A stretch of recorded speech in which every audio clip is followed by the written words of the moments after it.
Hi, I just thought I wanna just share my thoughts with regards to the River Valley High tragedy. And I was in the shower and I was just struck by some insight. As say, so as a summary, these are just my I. This is a summary of my ideas. You can't get the teenager to open up and share about their thoughts and feelings when they have not been brought up in a culture of openness and vulnerability. That's my first point. Secondly, the adults must role model this openness and vulnerability. Thirdly, as there is no cookie cutter worksheet when it comes to get back to in relation to point one. There's no cookie cutter worksheet. Yeah.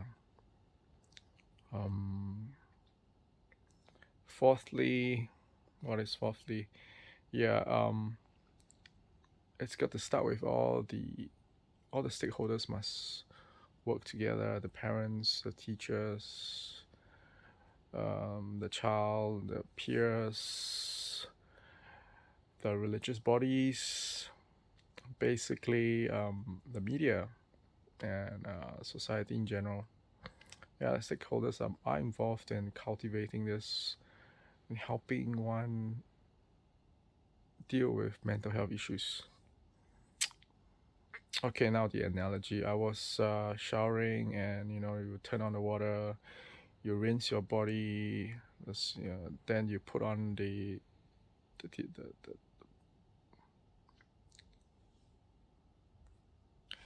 you put on the soap, liquid soap. Then you lather. As you introduce soap all over your body, you're basically putting the soap on different parts of the body. You gotta clean every part. You know, you gotta clean away all the misunderstanding, all the biasness, all the stigmas that every individual, every stakeholder has. Everyone comes with their own preconceived idea of mental health illness, on the preconceived idea of, what led to this to become a killer murderer overnight. Did computer games, the violent computer games cause this? Did the previous trauma, was he abused, blah blah blah, everyone needs to have their paradigms challenged, cleansed, shifted. Everybody, your hand, your legs, your head, all these represent different stakeholders. Okay, so back to the soap. As you run your soap over different parts of the body, you may come across wounds, and these wounds, they hurt like hell, right? If you introduce soap to wounds, you squirm in pain. You may even like yell, scream, and you quickly avoid wounds. As we deal with mental health issues, as the trigger points will also trigger off wounds that have not healed, like open wounds. These are previous traumas experienced by the individual, and because they have not been dealt with, this singular trauma will trigger off memories of previous traumas.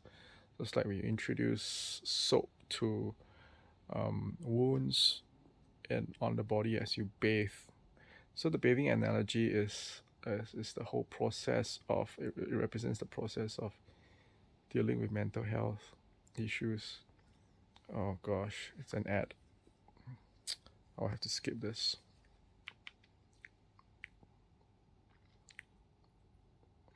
Okay. So anyway, these are just screenshots, and the ad was like the. So the entire bathing process represents this um, us dealing with mental health issues. Um, it's the bathing, the lathering of soap. It's a thorough cleansing process, and it takes time. It's Yeah, it takes time. It does. It's not the problems will go away in one shower session, right? Um, I'll come back to this later. So back to the wounds. Yeah, soap touches wounds, opens wounds, it will hurt. So the previous traumas will be triggered as well. And you'll be dealing with not just one trauma, emotions, negative emotions from one trauma, but from multiple traumas, depending on how many undealt traumas this individual has in his or her life. Yeah. So wounds. Okay, as you rub the soap over the body, you may also come across calluses in the body. These may be found on fingers if you play musical instruments. Can be found on your feet due to unless you are a female or someone who goes for this foot scrub regularly. Oh, okay. So these are like hardened skin cells. They don't react much. They're hardened. Um, um, and it takes a while to scrub them off. You know, and these are like calluses. They are calluses. And if you want to get down to cleaning away these calluses, it takes a long effort to scrub them off. So the working through of issues um, involves unraveling, dredging up negative emotions, feelings. Not only is the process difficult, it is difficult to get the kid to talk. Um, it is also difficult because of years of social conditioning. The individual may have hardened his heart, his mind, and therefore has lived in denial for a long time over some issues. So it takes a while to remove this dead skin, these calluses, before you really get to the core of the issues. So we have wounds, we have calluses, and which other parts of the body, right? Mm, um, right. Let's talk about this type of soap. We when it comes to learning styles, we have people who have kinesthetic learners, who are tactile learners, who are visual learners. Others are more auditory learners. I mean, probably we are a mix of many types, learning types, or different learning styles. They are called, if I'm not wrong. So similarly, our body, some of us have sensitive skin. We may require special soap, for sensitive skin. So as we I mean, coming from a city, a culture, a country where mental health is frequently talked about, it's seldom talked about, sorry, and in fact, it's taboo. I mean, if you suffer from depression, right? If someone realizes that you have depression, they will like, hey, they would start to gossip about you. They will start to wonder if you ever mentally sound in the previous their previous encounters with you, and especially those conflicts. They were wondering, was he even in his right mind, or is she in the right mind when we had this argument, when we had this conflict, and therefore he or she behaved in this irrational manner. Maybe he's crazy, yeah, and so it's a taboo. It's people will they would avoid discussing taboo subjects as a social stigma. Depression. Um, where am I? Yeah, different types of shampoo. Um, you can't. You got to find the right type of um, detergent, body detergent, body soap for different types of skin. And what about social trauma, stigma? Yeah. Oh yeah, the worksheets. I mean the generic worksheets that were discussed. online were it was criticized because it was like a cookie cutter worksheets that were rushed out. Can't blame them because not every school has had the experience of having to deal with a tragedy. This is the first of its kind in Singapore. What I would have done, I would have suggested is instead of coming out with these worksheets of feeling words, vocabulary, check boxes, circle these, all this, this phrase, you can do it. That's a joke. That's so insensitive. People are already suffering inside and traumatized, and you want to be so positive about it and assume that people will get over it easily. You can do it. You can cope. There are others who have no coping mechanism. Um, right. So instead, I would number one, as mentioned right at the beginning of the video, the adults must role model this vulnerability. So it takes a lot of courage to do that, to be exposed. Especially as a teacher, you're supposed to be that fortress, that steel with the steely front. A teacher may want to share a traumatic incident and how he or she dealt with it. And so doing, you share the necessary vocabulary to describe your feelings and your coping mechanisms and whether they were successful or not, or you failed miserably. This is what I mean. You need a lot of courage to be vulnerable, and then you can open up the floor to let individuals speak up. You see which individuals, usually the more vocal ones, they would be the ones who volunteer to share. They may or may not. I would also give every child a blank sheet of paper, and I would get them to, use any medium. They can draw, they can scribble, they can write down lyrics of their favorite songs, lines. They can doodle, draw. Yeah, I've gone through that. They can do anything. They can do a paper craft, or they can just not write anything at all. If they have not put anything on paper and it just says that they need more time, or they don't have so we also see that they don't have the necessary vocabulary to process their feelings, and that's where we discuss we probably need to pay more attention to these individuals. Or some kid draws a very dark symbol, and we probably need to give that one-to-one attention to kids who produce darker imagery. Yeah, we need to allow different modes of expression. We should not use cookie cutter worksheets, especially for these traumatic events. I just think that in the civil service, we're so eager to collect statistics, to mine data from these worksheets, that we forget that these are individuals and they process trauma differently. No, so I was thinking about this, and I was earlier before my shower, I was watching this Channel News Asia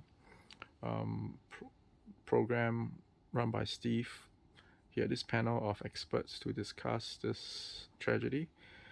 I'm just thinking, what if the director, no offense, okay, there was this the director of education announcing that 90% of the kids turn up for school the next day, and therefore this reflects how resilient our kids are. Pretty ironic, now, don't you think, that statement? Right? What if most of students are not affected? What if students who walk past the toilets are more intrigued? This is like, oh yeah, wow, our computer game in real life happening in school. What if they don't care at all? What if they're not traumatized? So what if we are overreacting to this whole scenario, that we feel that every kid, every staff, every cleaner has been traumatized? The entire school is traumatized. Yeah, I'm sure that there are like startled, but not all of them will be traumatized. I would say that the sensitive ones, some of them will be traumatized, or what if the rest just they turn up? Life goes on. Because that's how our society is like, right? We rarely process our thoughts and feelings, and so these. I'm just saying, yeah. So, yeah, there's no one worksheet, cookie cutter worksheets that will fit everyone for a situation like this. Um, so yeah, we must first of all start developing, or start nurturing. We start to nurture this culture of openness, vulnerability, and the adults must show the way. We must begin at home. We must discuss stories of characters who face challenges to the point that they're overwhelmed, and we must discuss tears. We must discuss sorrow. We must discuss depression. We must discuss characters who are marginalized and how they really, really feel, because their narrative is often not spoken, it's censored compared to the general narrative of society. We must expose kids to the marginalized people, because the marginalized people generally don't get talked about. Generally, they don't get reported unless something bad happens. Like the COVID affecting um, the cleaners. I mean, sorry, the construction workers, foreign workers, um, or the prostitutes, the hostesses. They were like in the news recently because they went around from KTV to KTV. I mean, when do you talk about prostitutes and hostesses when they commit a crime, right? Generally, we'll talk about normal people, their achievements. We rah the achievers. The underdogs are often swept under the carpet until maybe recently, and that's just the underdogs achieving something good and something positive. But we seldom hear about the ones who, the single parents, and the LGBT, and all the discrimination they feel in society, and how they really, really process these struggles. So we should discuss this regularly with kids, so we sensitize them to the needs of cleaners at the hawker centers, the elderly, how the loneliness they feel. Until then, and these kids would have the necessary empathy to associate with the struggles in their own lives. Right? Usually when we develop greater empathy by looking at the struggles, studying the struggles, and that will ignite some kind of sympathy for others. And it also helps us process our own struggles more um, better. So you gotta have adults role model. We got to discuss the struggles of the marginalized people, especially, right? And we got to basically, like, take a shower. You got to soak your entire body. You got to scrub your entire body um, consistently over a long period of time. Then it becomes a norm. Man, the kid, the young, when they grow up to be young adults, teenagers, young adults, they would be able to then process negative emotions. They will be able to understand mental health issues better, and they'll be able to cope better at work with their families. And thereby, we do not bring our wounds across to adulthood, and then we continue to wound the next generation, or our fellow adults. We don't want to. We usually carry our wounds from young, and we have this vicious cycle that runs in wounded families, dysfunctional families. How do we make known all these? Next point I'm gonna make, literature. It's like reading. We got to make literature a more make it a more digestible subject all the way to Sec 4, because by stopping lit at lower sec, you never expose teenagers to a more complex team study in Lord of Flies, for example. I mean, that is one beautiful text on peer pressure, on on good and bad leadership. So I think the study of literature, you don't have to make it a purely academic subject. You got to do some form of evaluation, of course. It is a great subject to help us understand characters, how they deal with challenges in their lives. There are wonderful examples in all these rich stories and very realistic stories, penned down by wonderful authors. They themselves would have undergone some painful experiences, and we learn from these painful experiences. These adult role models, these literature, these stories that parents share at home, teachers talk about in schools. We must also promote them in the literacy in the media. This will create that culture of openness, of vulnerability, and that so much so that mental health issues will not be a taboo, and it will not be shameful, paise to talk about that. Say that it's okay not to be okay, rather than you know forcing people to sweep their issues under the carpet or live in a closet.